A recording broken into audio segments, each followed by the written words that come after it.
Evening, folks, and welcome to another in our program of Talk Sports. And this evening, we'll be going a little to basketball. Yes, we'll be talking basketball.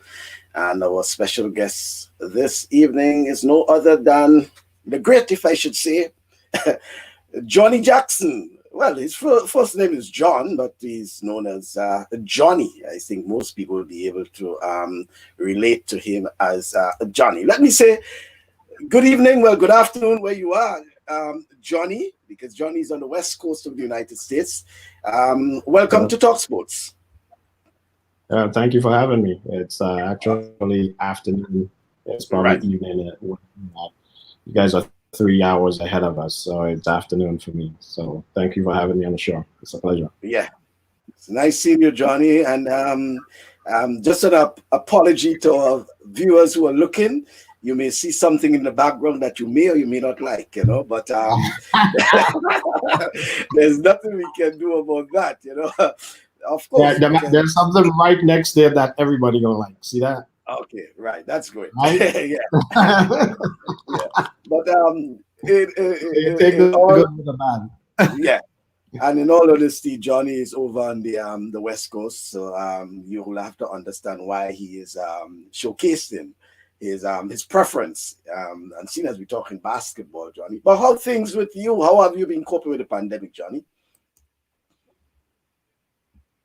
I think just like everyone else, it's been difficult. It's different. It's new.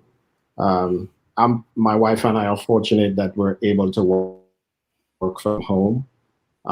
So it's not really affecting us on the employment side, but the kids are at home. They've been at home since mid-March. They're really chomping at the bit to get back to school and get back to some sense of normalcy. That's the difficult part, like keeping them occupied, trying to give them some kind of understanding or sense of what's happening. I have a 16-year, actually just turned 17 last week, who's a senior in high school. I have a freshman who is 14. I have a 10-year-old who's in the 4th grade. And I have my granddaughter who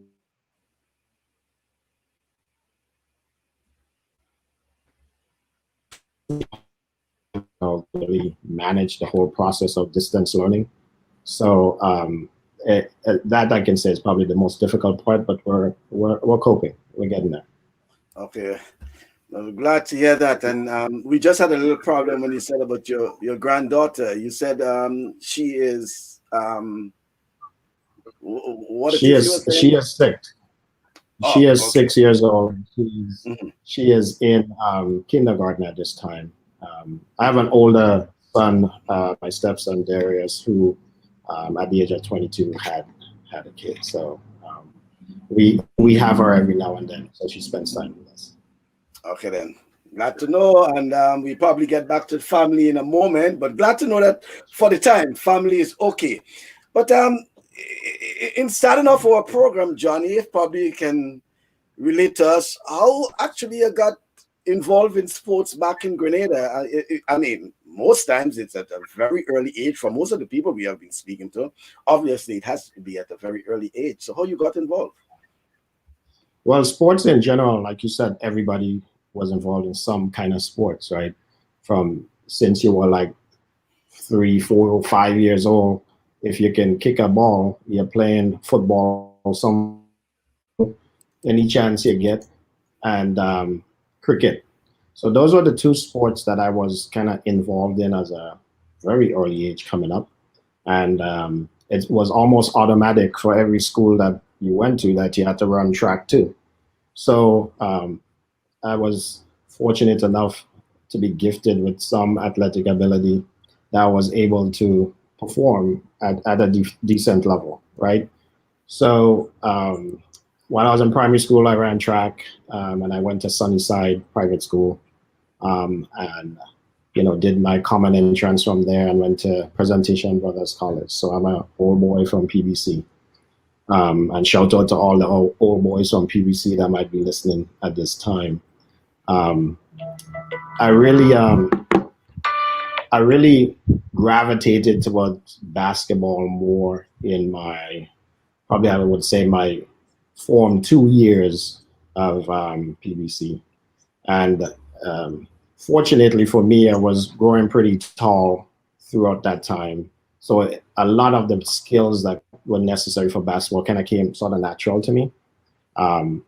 It was, I believe there was a teacher that came to PBC, spent about a year. I think his name was Jim Ganter, and he kind of exposed the sport a little bit more to us. As you know, basketball is not something that's really prevalent. So it was taking an avenue that wasn't necessarily something that people were too interested in. Basketball at that time was something you watch on TV, in those days. And just so everyone knows, since I was 7, 8 years old, I was a Laker fan, right? I used to watch Magic Johnson, Kareem Abdul-Jabbar, Jamal Wilkes, all those guys back in the day. So ideally, I started out with, the traditional sports that everyone does back home, but I gravitated to basketball around Form 2. Mm-hmm. Okay, but in any way, there was any other sports you had an interest in? I mean, I know you dabble in football, for example, but were there any other that you really had an interest in case probably things didn't work out in basketball?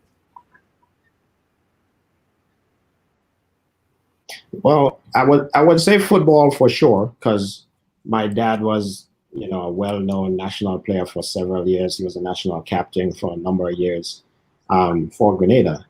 I guess I was supposed to be somewhat of a football prodigy growing up.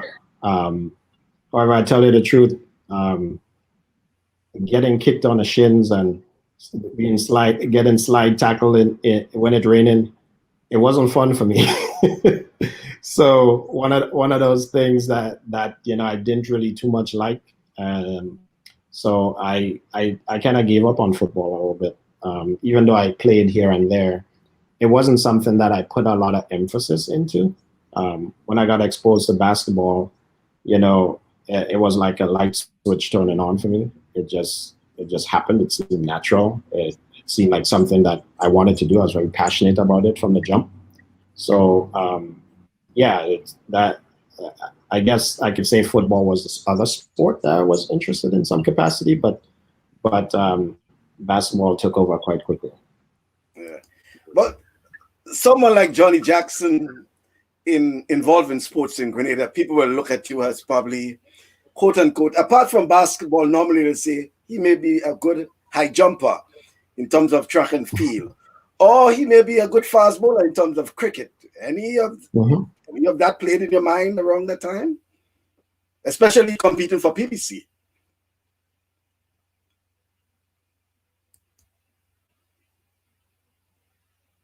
Oh, I think we would have lost Johnny for a moment. Let's see if we can get him back. Interesting enough. Yeah, I think he's back now. Yes, I was asking you, Johnny, in terms of your height, competing in sports at high school in Grenada. What will come to mind at that time would be, apart from basketball, Johnny may be probably,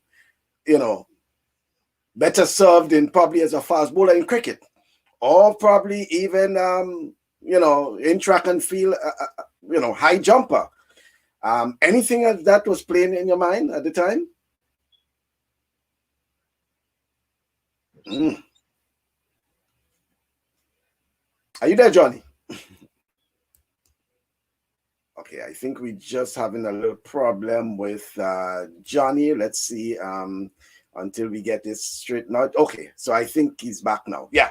So I think is horrible. Yeah, I realize that. Sorry for that. West Coast, East Coast. It's a long way, right? Yeah, we have a little lag. Yeah, but just getting back into the conversation about what are the sports that, whether cricket was part of the urge, probably high jumping, track and field. Which of those? Yeah, I played cricket. I was mostly I tried to be, I guess, a fast bowler of some sort. I even tried being a spin bowler. I was not necessarily that that good at being a batsman, but I tried everything, and it's one of those things with cricket, the equipment to really get involved and be disciplined with that approach is for that sport, it's expensive, right?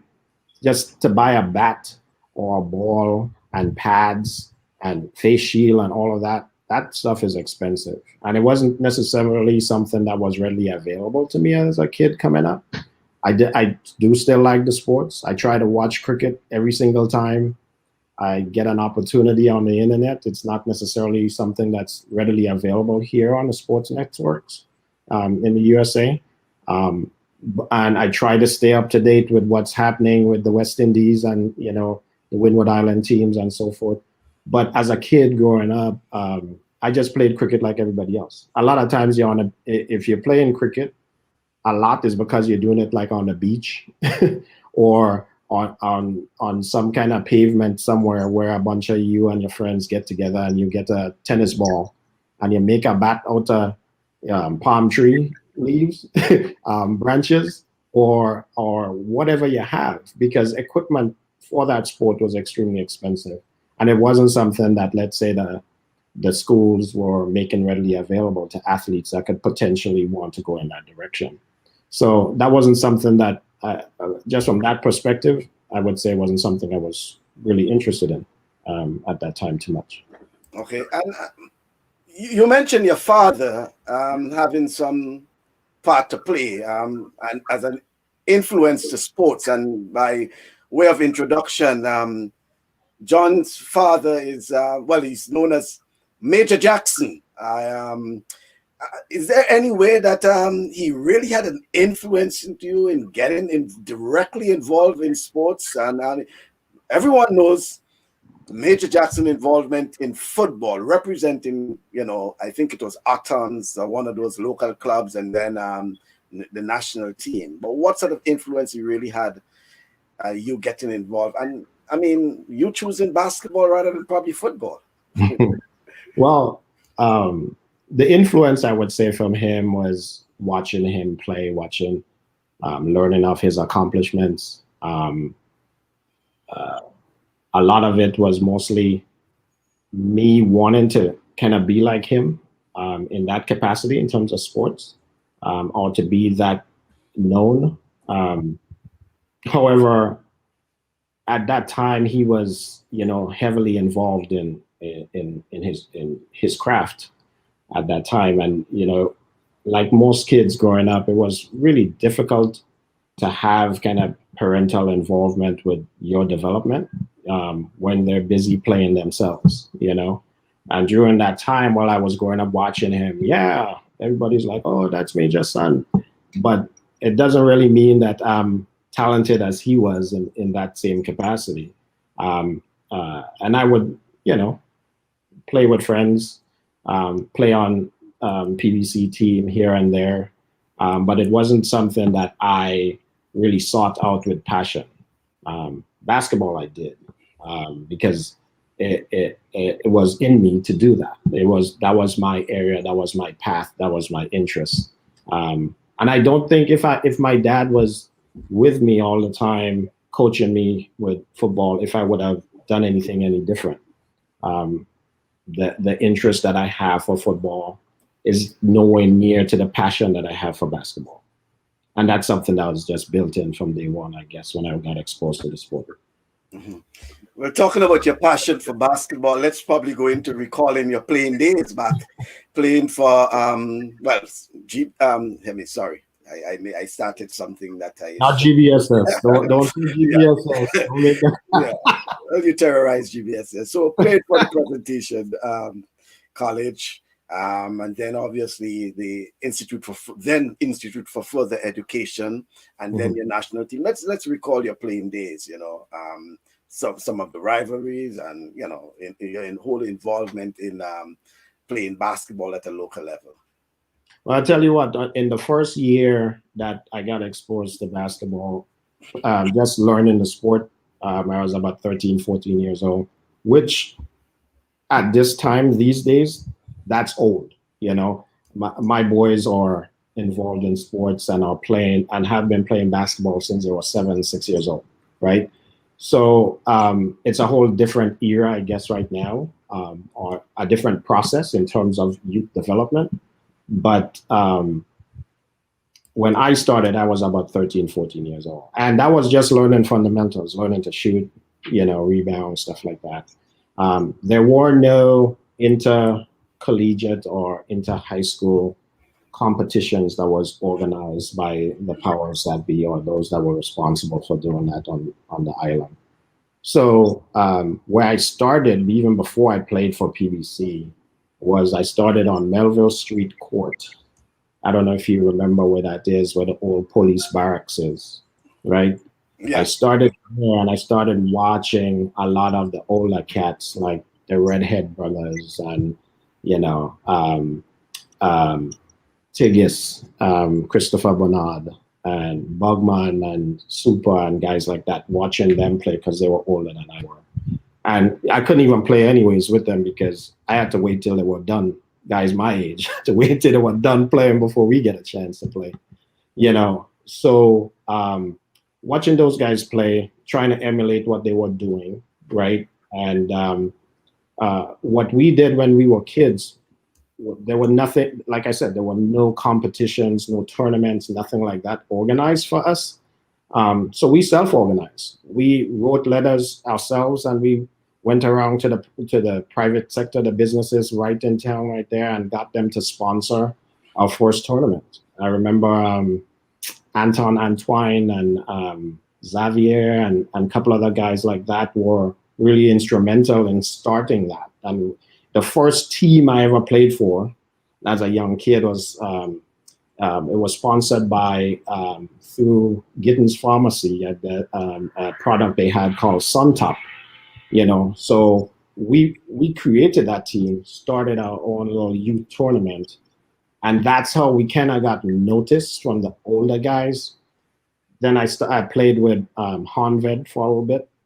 They recruited me on there, and I played for them probably about a year, maybe a year and a half. And then during that second or third year, when I was like in Form 4, Form 5, that's when, I started playing for PBC, playing against GBSS and other teams like that, Westmoreland and all those teams. And through that process of development, and it's kind of more like self-development and just watching older cats, it was difficult to improve quickly. But at the same time, the journey was worth it for me because there were so many individuals along the way that gave me pointers. I'd say the one person, and I'll always say this, the one person that pulled me aside and talked to me about my game as a young man growing up was Christopher Tigges Bernard. If it wasn't for him, I would not have gotten to where I am right now. He really took me under his wing and just taught me a lot about the game. And Tigges from the football days. I don't know if you remember him, that he was a really great basketball player. Yeah, very well, yeah. He was one of the guys that was instrumental in winning our first OECS tournament in Grenada when we played with Jawise Cox and Schoon and guys like that, So he was that guy that really took me under his wing and showed me a number of things and helped me improve my game. And then in getting to play for the national team, even before that, let me backtrack a little bit. There was a national, it was called the Windward Islands Games, I think it was called. And there was, track, basketball, football, all these sports that you would, travel to one of the Windward Islands and compete against other high schools, right? The very first team that was selected, I didn't make it. I wasn't picked. I didn't even get called to tryouts, right? That's when I was in Form 4. And that event kind of motivated me to work on my game big time. I used to get up, 6, 5 in the morning, run down to Carenage Court because at the time my family and I had moved to Tempe, right? And if you know how far Tempe is from Carenage, you can envision that, right? We used to run up Maras Hill and run down to Carenage Court to practice every morning before I went to school, right? There would be no one there and just be me, right? So throughout that time, that's how I worked on my game, every aspect of it that I could, think of, along with advice from older players that I've played with, to get me to the point where I was selected the next year to go to the Windward Island Games as well. And I went there, did well. And that year I got selected for the first time at 17 years old to play for the national team. And I remember back then, Mark Muller, he was a Peace Corps guy that wasn't Grenada at the time. And I remember him coming to our house in Tempe to speak to my mom and dad about me going with the national team to play in St. Lucia. And because you were a young boy at the time, yeah, right? I was still in school. Still in school, yeah. Okay, but what it was like, the playing conditions. Let's talk about the commitment of those players. All these things. With you as a young lad among the men, playing on the national team. Yeah, I gotta say it was a hell of an experience. I learned a lot. I got an opportunity to interact with guys I always looked up to, and the respect level coming back to me the other way from them, it was unexpected, right? But it was something that kind of comforted me a little bit, helped me build my level of confidence in myself, to know that if they have confidence in me, then I gotta go out there and produce, right? And that's what I did. Playing for the national team at that age, I was this thin, scrawny kid, right? Getting pushed around a lot, but my teammates didn't give up on me, and I ended up being one of the better players for years to come as a result of those experiences. The commitment of those guys back then, I can't comment too much on what's happening now because I know very little about what's happening in Grenada regarding the sport at this time. I only hear things here or there. Some of it through conversation with Coach Naka Joseph, who also coached me as well at the national level. But the commitment of those guys to work individually on their craft was, extremely. It was something that I look back at now, and I don't know how they continued with very little support to have that level of commitment. I remember playing pretty much every day, even when I had homework.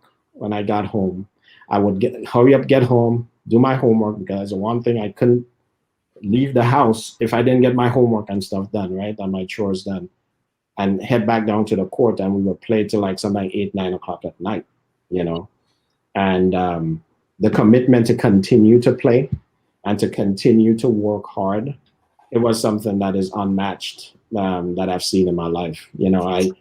Kids these days, they're a different breed. There's a lot of expectation in terms of what should be given to them, and they don't necessarily want to go out there and earn it on their own. Someone has to push them. The guys that I played with back then weren't that. They were very much self-motivated. Mm-hmm. Wow. Well, interesting indeed, and I guess as much that would have molded you into the type of player or the kind of player you eventually being. Let's look now at the transition from Grenada into the United States, and the different conditions you would have met in terms of the training, the facilities. How are you able to transition from the Grenada type to that in the United States? Well, I tell you what, it was easy, believe it or not, because as well as I do, the conditions back home aren't that great, right? The majority of the courts are outdoors, right? Depending on the weather, right? Depending on the weather, you might or might not be playing, because if it's raining, you can't be out there playing, right? So that kind of impacts your ability to continue to train, right? So getting here and being exposed to indoor facilities, tell you what, it was a lot easier on my knees, my ankles. The training was rigorous. Yeah, it was probably 10 times what I was used to from back home, because we didn't play that much in terms of tournaments and different leagues. We played probably 12 games a year. No, moving from that to playing 30 games a year in one season, that takes a lot out of you. But and also to survive the season, you need to prepare, right? So back home, I didn't focus a lot on weightlifting. No one even really brought it up as a thing to do, right? I had to be up at 6 a.m. for weight training workout every day, right? Preseason, you got to run the track, 400 meters, 300 meters, like you are training for a track meet, right? To get your endurance up. And then there's in-season training. That is a combination of all of that, along with, working out with and shooting drills, rebounding drills, whatever it is, looking at the X's and O's, going over film, which is something we never did. And I must say, I don't know if it's available now, but archiving the activity and the history of this sport, or any sport, as a matter of fact, in Grenada, from a videographics perspective, was never there, right? If that happened for you, it's because someone in your family did it for you individually, right? And a lot of the, great moments that I have, like I can recall, some of them I can't recall because I'm getting kind of old. I'm getting up there in age, right? A lot of those great moments, no one knows about it, right? It's not there anywhere for anyone to see. I remember taking my kids back in 2016 for Carnival, and there were a number of people coming over and saying hi to me and stuff, and we're talking to my wife and my kids about, oh my God, how good he was in basketball. And my kids don't believe it. They don't believe I was that good. Right? They're like, oh, they're just playing that. There's no way, right? And that's because there isn't any evidence to really prove that to them or anyone else, So being exposed to that different type of approach and looking at practice film and game film to prepare, it was something new to me, but it was something that elevated my game big time. Mm-hmm. Well, it's important that you're speaking about that, because we realize that in previous programs is something that came up in terms of documenting and archiving. And one of the viewers, actually, Roger Augustine, is actually saying that's why I'm doing my part to encourage, motivate, assist every chance I get, and encouraging more parents to get involved and do the same. Hopefully it spreads, and viral videos. In fact, Roger has a daughter who is actually a top sprinter, her age group, and he is doing his part in ensuring that he documents her progress. And he has been doing that for probably the last 2 years, I think, because he has even shared with me videos of her competing every single, meet she goes to, a competition. He probably has a video of her competing. And I think that is what you're actually alluding to, yes. That could be the way to go now, that if probably you all had that sort of, opportunity, as you will say, junior time, thinking about, documenting, archiving, it would have been easy probably for you to convince your kids that you were the best, at the time, Yeah, but not only that, there's another layer to it, Michael, to the extent that I think there's an obligation on news media outlets on the island to also cover those events, right? Not just the ones that, that are at the National Stadium and we have these world-class sprinters here, not just those ones. I'm talking about the ones that happen up in Laborie, or in my day, up in Grenville in the market where their court was, right, at the time, right? Or up in Guelph. I have no idea what the state of the courts are these days, but when we played, there were some really great moments and some great athletes that weren't necessarily named John Jackson, right? There were other people that were great as well that no one knows about, right? So being able to cover those and to have access to it over time, I think is also important. Well, yes, I will want to agree to an extent. I always say that we have to probably differentiate the role of the media, because yes, the media will be able to provide the coverage so that it will have a wider audience. But when it comes to archiving and thing, I think it's sometimes it's the role of the responsibility of the respective associations, right, to have their own, recordings and archiving of materials, because the media may be able to go and record or show games, but they're using it for their purpose of probably showing it. They may use a couple seconds for the purpose of airing, a news item, etc., etc. But I'm talking about archiving. The media, that's not the media's role in terms of archiving, this sort of thing. So I agree with you, yes, but at the same time, I think the media role, it should be to bring to the wider audience. So a live broadcast of a game, or they can record it, show it on a weekend, whatever it is. But Sure.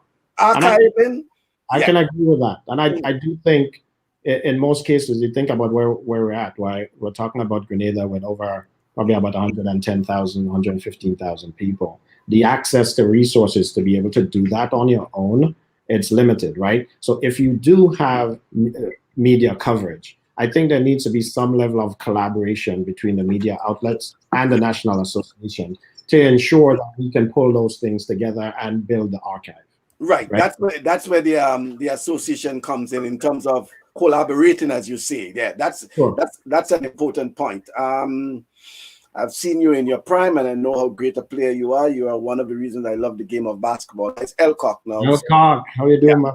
my Right.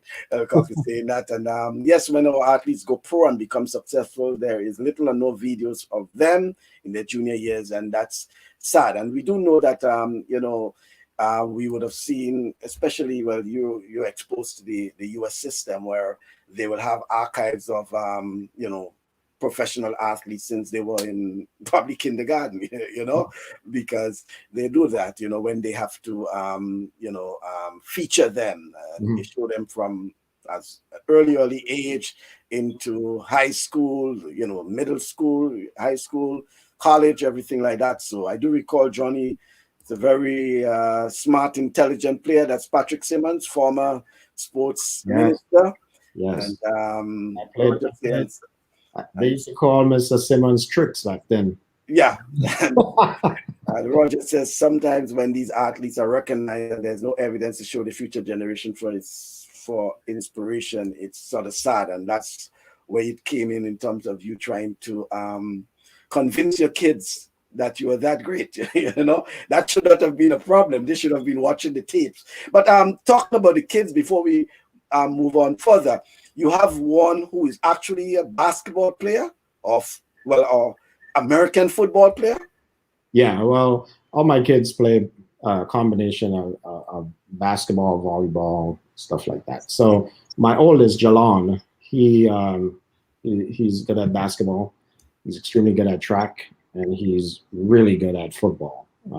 So currently, we're going through this COVID environment and the recruitment process, because he's a senior in high school now, looking at opportunities for him to move on via scholarship to other schools to play football. So that's his.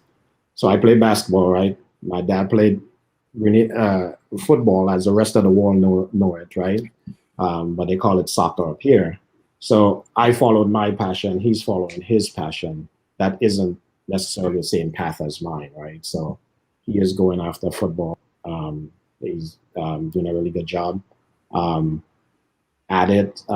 He has an amazing work ethic. I'm not sure where he got that from, but he puts the work in. He's always in lifting, working on agilities, stuff like that. But actually, we just went to a showcase that was organized by National Preps over here on the West Coast in Fresno, and he was voted the MVP for wide receiver at that showcase. So he's really putting the work in. I anticipate that, wherever he goes, he's going to be successful.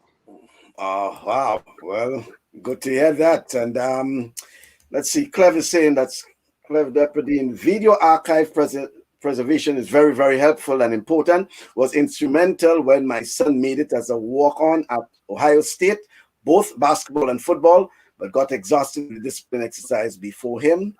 And Kester Elcock is saying, Grenada needs a Hall of Fame. NACA's new book is a step in the right direction. Doing this on a national level will capture some of the great players that paved the way for future generations. So some very interesting comments coming in there. But let's talk about your involvement at the college level, because you did mention about playing and training, etc. Right.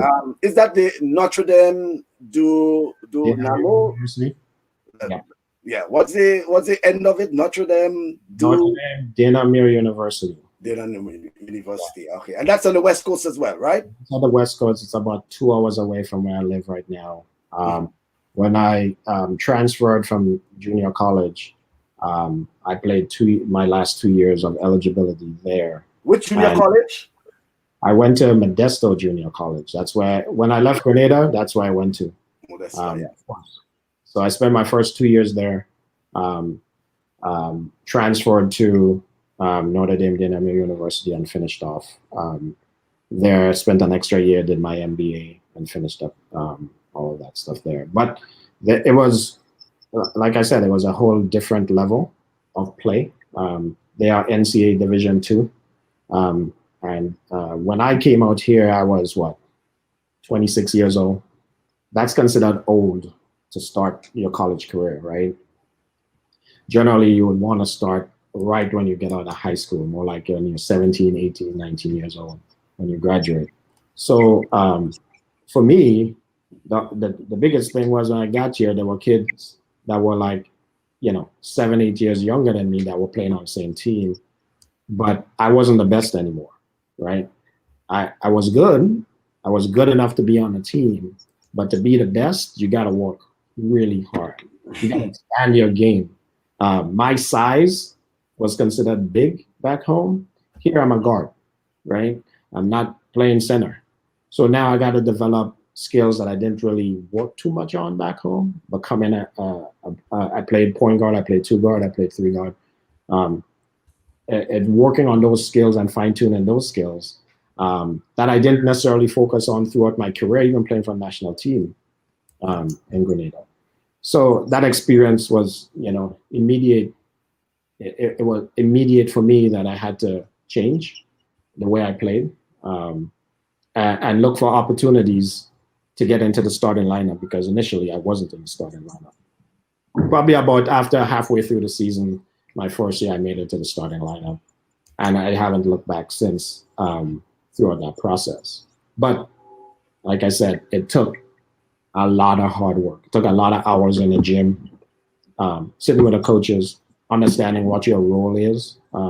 Because I recall, again, even before I really exploded a little bit on the national stage in Grenada, I remember playing for Chef Castle Center Sixers, right? We didn't have a coach. We would have a lot of, battles with Sparklers, a lot of battles with the Carnage team that was coached by Joe Mann. A lot of battles with the teams from Grenville and Patrick Simmons and Bragat and Sincere and those guys, Ulrich Schoon, all those guys, right? There's my wife commenting saying Savion Jackson's following in his father's footsteps. Yeah, absolutely. My younger son, 14-year-old freshman, he really likes basketball and wants to follow in my footsteps and do exactly what I did. So I gotta give him a shout out and mention that. About that. But yeah, those guys that I played with, there were a lot of battles with those guys that I really appreciated that type of competition. But moving here, it was a little bit it was a little bit different because now I had a coach. I had a number of coaches, right? There back home, we self-organized so much. Chef Castle 76ers didn't have a coach, right? We coached ourselves and we won championships and were competitive.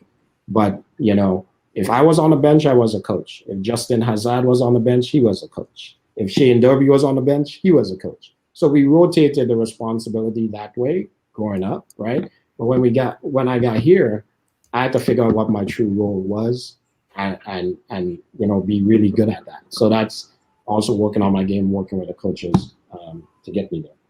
Okay. Ryan Boyle. Yes, Ryan Boyle went to NDNU with me. He's one of my best friends up here. I haven't seen him in a little bit, but you know, thanks for the shout out, Ryan. Right. And the NDNU is Notre Dame.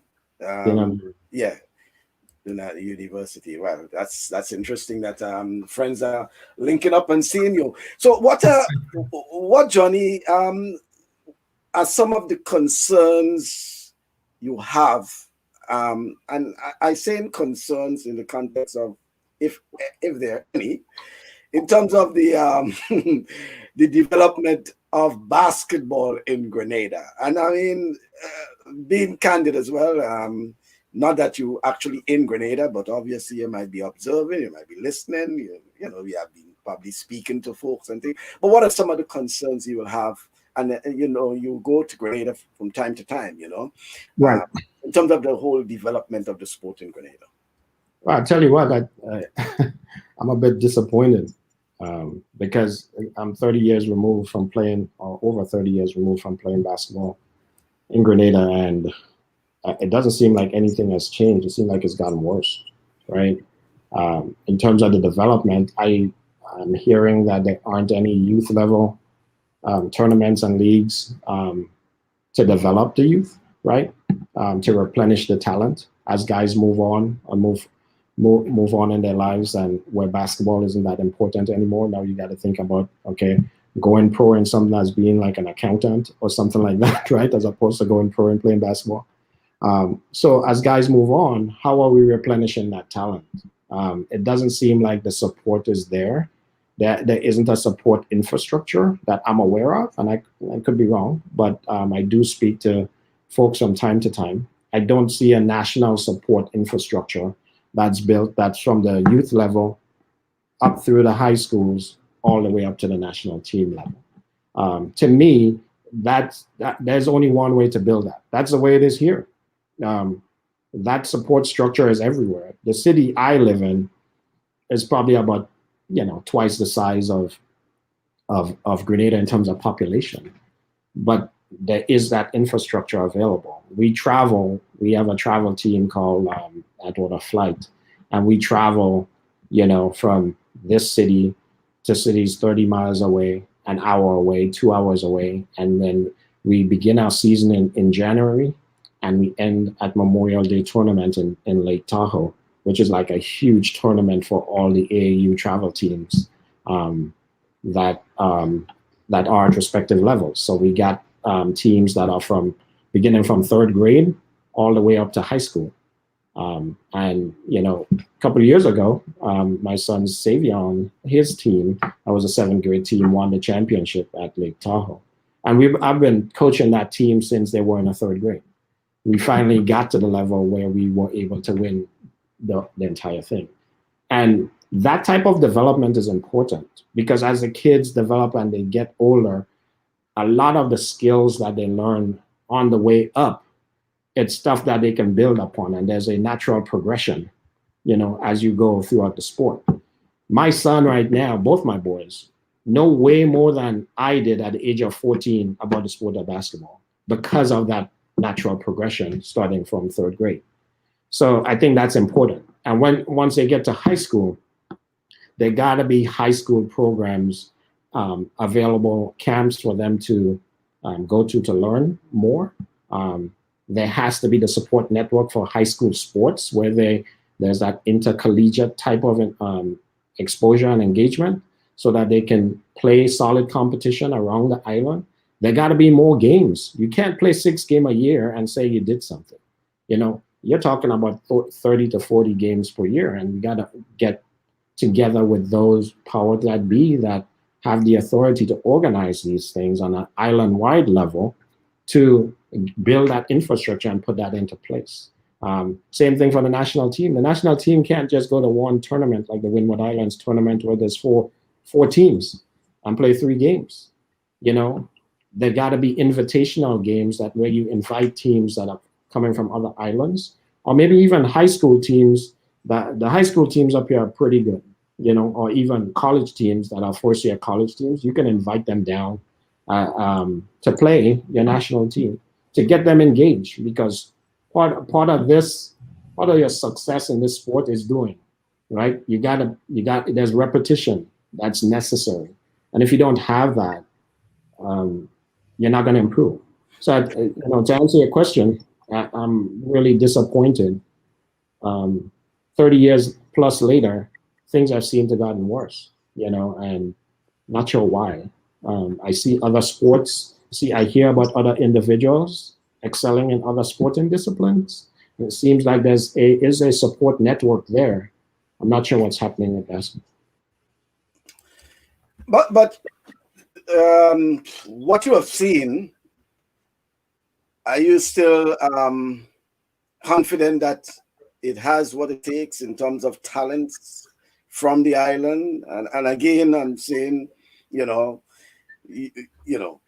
not in Grenada per se, so it has to be probably when you visit or what you probably would have seen probably on social media. Do you still think that, there is talents, that are available and worthy of it? Oh yeah, absolutely. Our island, no matter the sporting discipline, there's a ton of talent everywhere. And to me, the discipline that our kids have as a result of the culture that they grew up in, it's something that's like different from what you experience when you're in the United States. Like I said, this generation here, they expect a lot, entitlement. That because of our culture and because of our values that we grew up with on the island, the work ethic, it seems to be built in, right? So no matter what sport they choose to go after, and we're talking about basketball, I do think that there is the talent there. Problem is, there are no facilities. I remember being back there in 2016 and driving down to Grand Anse Beach, and Grand Anse Court, there are no backboards, there are no rims. There's grass growing in between the concrete. What's happening with that? Why did it have to get to that level? I walk by Melville Street Court, yeah, the backboards and stuff are still up, but it doesn't look like it's been resurfaced in a while. And speaking with Coach Naka, it seems like the Sparklers basketball court was demolished. In order to play, we need facilities. There's no one person that can do that. It has to be a collaborative effort. It has to start with, the people at the national associations that have access to resources that can help maintain and build facilities. I can't imagine 30 years removed, there isn't an indoor facility in Grenada, a true indoor facility. And I'm not talking about Library Court, So, yeah, absolutely, the talent is there. But they need access to quality facilities to compete with those, at the next level. Some agreement. Joel Phillip is saying, I agree, we need to have basketball starting from the primary school level so that children are able to start learning the basics in the sport. Yes. Let me say, remember all the comments. Remember all those reporters all over you when Grenada won the OECS championship. That's many moons ago. Eh? Is that my sister? Yeah, that's my sister, Jen. Jen Thomas, yeah. And then there is Clef saying the exercise disciplines take hard work at the college level. You're dispensable if you're not dependable and responsible. Absolutely. No idle time for foolishness. Very much. Yeah, totally. Yeah, indeed. But let's okay, and Glenn Alexander, old time PBC folks. I guess as much you know, Glenn. Of course. Yeah, but let's see if we can get something. Okay, that's where we are now. What year was this, Johnny? You're supposed to hide that picture. What are you doing? What year was that? Put that out there for public consumption. Now it's over. Yeah. That was back in 19 what? Because I have you circled there, but 1988, 89, something like that. 89, yeah. Some very familiar faces as we were going through this. We see the Wagiti just above you there. Yeah. Yes. There is Marquez to the top. Yeah. Yeah, arms folded. Very good basketballers, you know. But that was a football team, as you will notice. So Right. another indication of Johnny's involvement, not just in basketball, but also football, and representing the Institute for Further Education back then. Yeah. I got to tell you, though, there's a couple guys in that picture. Gerard Sincere to the far left in the back, and you mentioned Marquez. Those two guys I grew up with through basketball. Well, Gerard and I went to PBC together, but Marquez was a very formidable opponent for Sparklers. You know, without that level of competition, every time we met, you know, it brought that extra emphasis to the game that was important for me in my development. Same thing with Gerard. He played for the Labe team, right? Even though we were friends coming up and playing for PBC together, we were like enemies on the court when it came to playing for our respective clubs. You know, so I want to give a shout out to those two guys. You know, hope everything's going well with them and their family. Okay. And just before we leave that photo there, two familiar faces there. Well, I mean, among familiar faces, as we say, Wagiti Wayne Redhead. Yes. Is there, and then we also have Lester Smith, you know, Lester Smith, and Glendon Langine next. Well, Glendon, and there's Leslie Smith as well. So, and then Dexter DT, you know, DT in the back, yeah, at the back, yeah. So very familiar faces there. Absolutely. In those days, playing for the Institute for Further Education, then IFE, you know. Yep. Patrice says, my former co-worker at Inland Revenue Department. Yes. Yeah, and you know, Patricia is heavily involved in football in Grenada, you know. I wasn't aware of it. That's fantastic. Yeah, she is. She's involved. She has quite a lot. She has been, you know, involved in the football, especially the administrative part at times. That's and good. Yeah, women's football. But let's get on, as we have now have a couple of minutes there. We'll probably just, you know, come in and back, in and between with some comments. But going back to our opening salvo there with your Lakers, yeah, at the back, you know, do you think tomorrow night will be it? Oh yeah, it's Championship Friday. Yeah, we're gonna lock down and win it.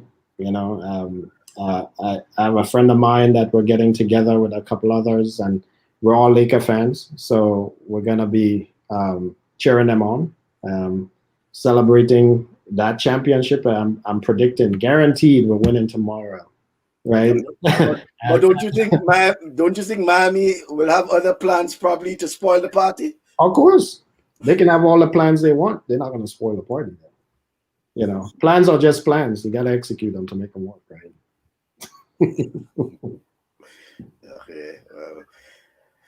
I say that from you. Hey, guys can tell you they had a lot of plans to try to stop me back home, and it didn't necessarily work because they had to execute them at the end of the day.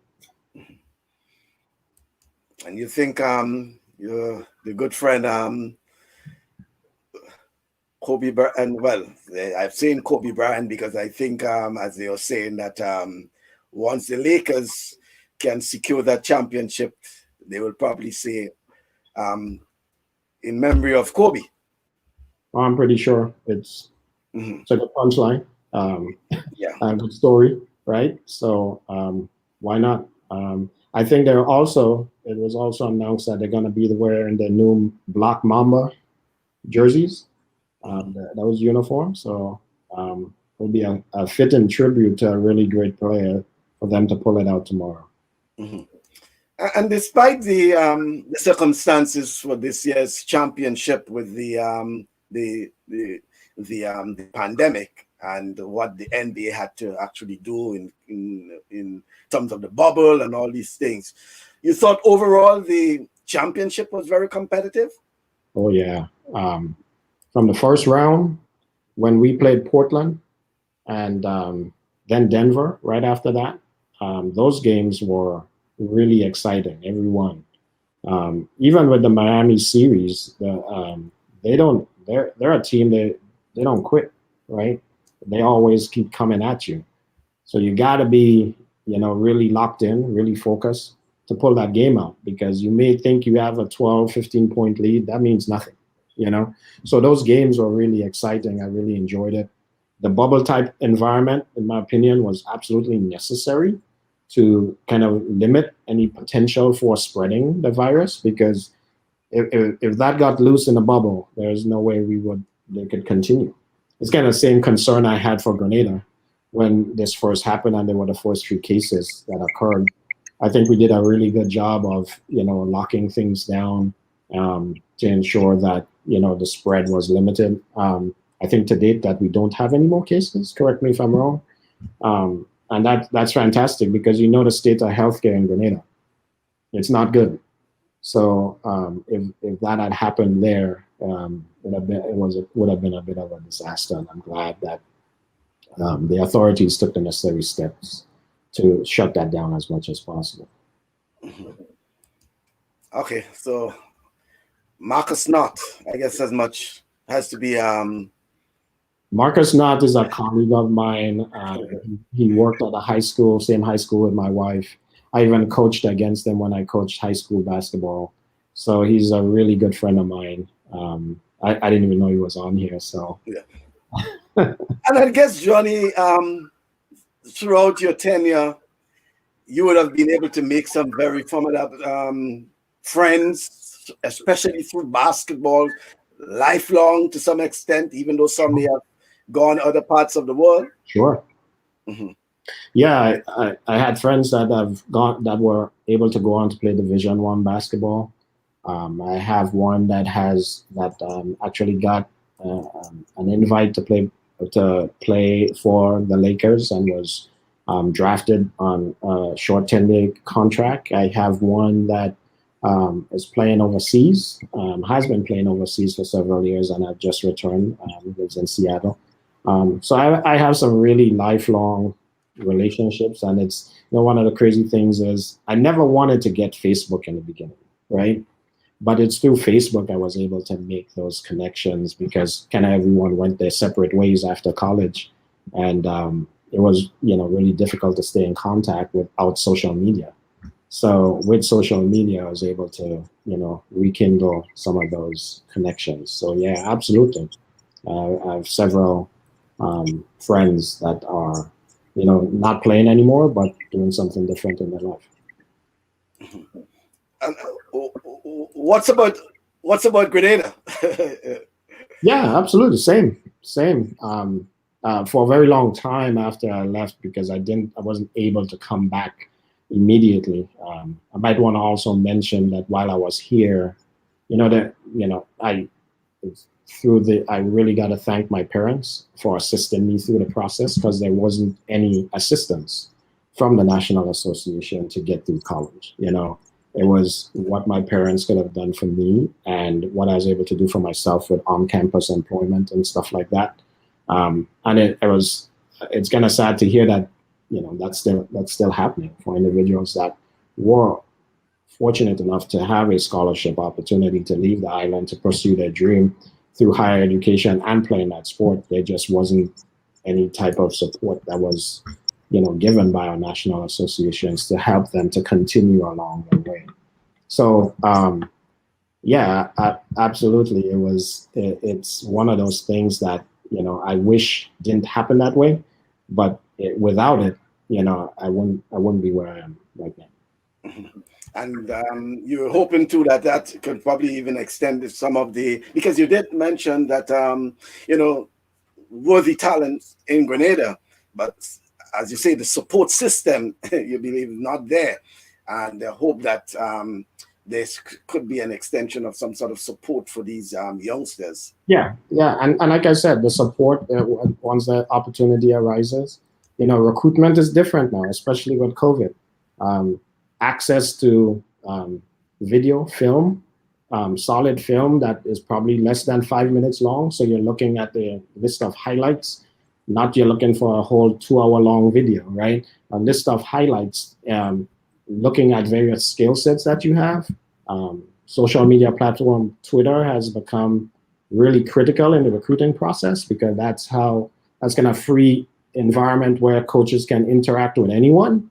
So you post your stuff out there, they can see it, they can reach out to you, they can DM you, but they can't do official visits. So during COVID, it's really difficult to have any official type of visit with a coach, but you can interact with them via Twitter. So that has been really instrumental in terms of changing the recruiting platform. And those are things that you won't know unless you're going through it yourself, right?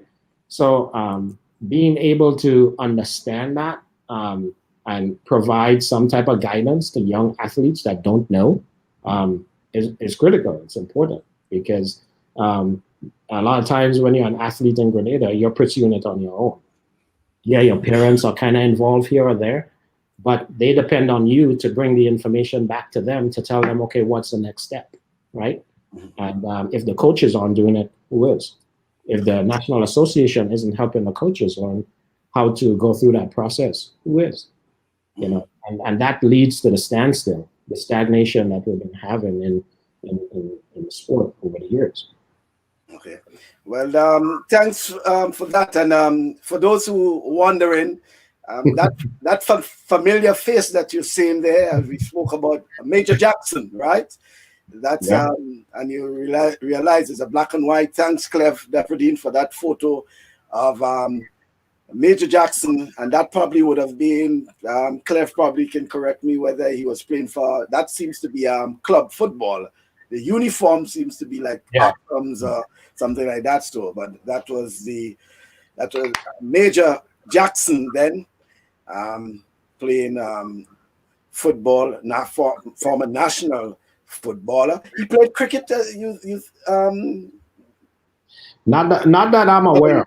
He may have, but yeah, I think, but he made his name in football in Grenada. Right. And just before we leave, this is my best, and mind me, it's although it's 5 years old, I think this is my best photo. That's my best photo. That's the family photo. Although it's 5 years old. So that's Angela's wife. Yes. And the kids, I think Jalon to the right of me. That's Neilani, my daughter, in the middle, and Savion right next to my wife. Right. Even though it's 5 years old, I still think it's a beautiful family photo. Thank you. I appreciate it. Yeah. So really, really appreciate you being on our program this evening. Well, still afternoon in your neck of the woods. And, you have been communicating with those former basketballers like Billard McIntyre and Kimon Christopher and others.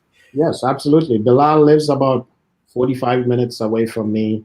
Actually, when my brother Andrew showed up to see me last month, surprised me totally, right? And we went up and visited Bilal because he and Bilal went to school together, went to PBC together. Kimon lives about 20, 30 minutes away from me. So I check in with those guys every now and then, say hello, and we chop it up, over old times, No time to play some hoops? Not me, no. If I'm playing hoops, I'm sitting in a corner shooting jumpers. That's it. I'm not rebounding, doing nothing. My knees are gone. I had a couple really serious injuries. I tore my right ACL, right, and had to get that surgically repaired. I also had a compound fracture here on my arm. I don't know if you can see that. There's a long ass scar right there. It's about, gosh, I had about 9 pins. I played with 9 pins in there. That happened in my senior year in college, right before playoffs. So that pretty much ended my career. So I tend to, I get involved. I stay close to the sport by coaching. You know, I coach my kids, and I coach the high school team here in town. And that's about it, you know. Wow. Wow. Despite the injury, despite the retirement, you're still involved. I am still involved in some capacity, sharing the knowledge. Yeah. Okay then. Well, thank you very much, Johnny, Sure. and all the best to you and family. Thank you. Yeah. Okay then. Take care. You're welcome, Thanks for Johnny. having me. Appreciate Okay it. then. Okay, folks. That's Johnnie Jackson. Yes, he was giving us the whole rundown of what it is like for Johnnie Jackson now. Well, folks, let me tell you, on Saturday we have a different sort of format. It will be almost like an open discussion. So for those of you who listening and watching and want to be part of it, we'll be discussing many things, various topics, sports related though, and you have the opportunity to be part of the program, not just with comments, but actually being involved, being on camera. So get your camera and your lights, tune up, and you will be part of Saturday's program. That's the Saturday Sports special program where we'll be discussing, various sporting issues, various sporting topics. I know it should be an interesting thing because it's an opportunity to learn from those who would have experienced, those who would be willing to share, sporting stories from years gone by. I know Clev and Toro and all the others obviously will be in tune with that. We'd like to hear from you. You have been part of the program. You have been providing a lot of tips, suggestions, etc., comments.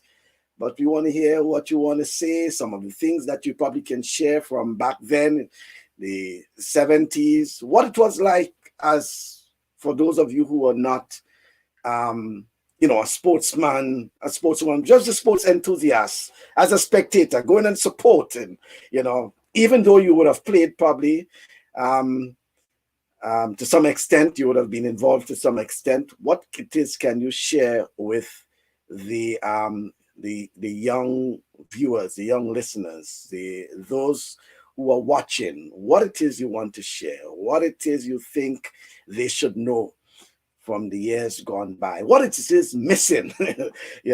We have a lot to discuss. It's an idea that was thrown to me, and I said it was about 2 weeks ago, and I thought about it, and I say, hey, no. It's an opportunity for us to discuss this week. So on Saturday from 1 o'clock, we'll be discussing various issues. So it'll be an opportunity for whether it's basketball, whether it's football, whether it's cricket, whether it's track and field, whatever the sport, whatever the topic relating to sports, it's your opportunity to be part of it. So join us on Saturday from 1 o'clock. And then hopefully next Thursday, we'll be on the ball at 6:30. I can tell you there's most likely will be former boxing legend Bernard Bunny Wilson should be with us come next Thursday on the Talk Sports program from 6:30. Until then, Saturday, 1 o'clock. See you.